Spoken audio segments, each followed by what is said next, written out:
अपना बचवालों के साथ जन्म लो, उनसे सीखो कि क्या होती है एकाग्रता।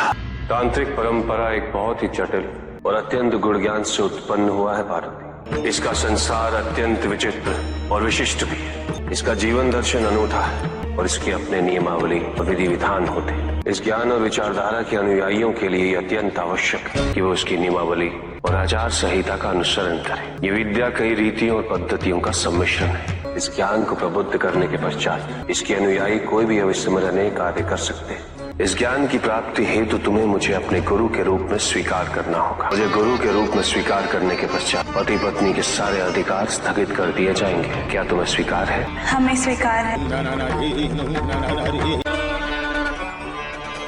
तंत्र विद्या कई भागों में विभाजित।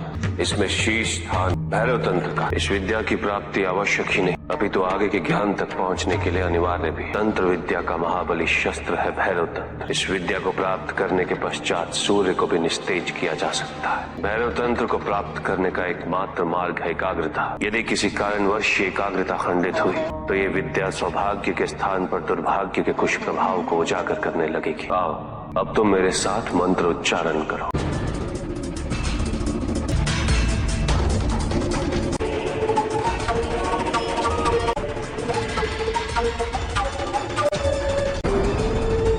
अब मैं तुम्हें भैरव तंत्र के मूल तत्व का ज्ञान देता हूँ। इसे शतक्रम के नाम से भी जाना जाता है और ये शतक्रम हमारे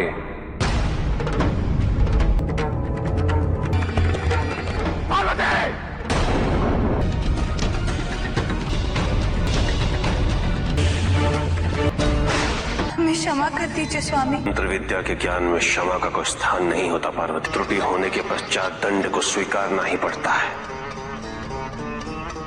यदि तुम्हें ज्ञान ग्रहण करने की मंशा नहीं थी तो तुम्हें अधिकार ऐसा कदापि नहीं है। हम इस ज्ञान को प्राप्त करने हेतु तत्पर हैं, किंतु हमें स्वयं आश्चर्य हो रहा है कि हम कब और कैसे निद्रा से प्रभावित हो गए। आप कृपया इस ज्ञान को पुनः आरंभ कीजिए। मानव शरीर में इदा और पिंगला नामक दो नाड़ियों के बीच वक्ष नाम की नाड़ी, उसकी 6 ग्रंथियों में पद्माकर के 6 चक्र स्थित है। उन्हीं 6 चक्रों को जीवात्मा के साथ परमात्मा का सहयोग करना पड़ता है।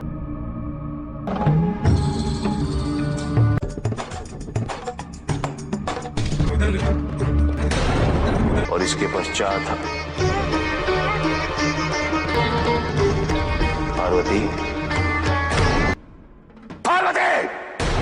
इतने अथक प्रयास और विस्तार से समझाने के पश्चात भी तुमने अपनी एकाग्रता भंग कर दी। तुम्हारी एकाग्रता अभी इस विद्या के लिए पर्याप्त नहीं। जाओ अपना बचवालों के साथ जन्म लो, उनसे सीखो कि क्या होती है एकाग्रता।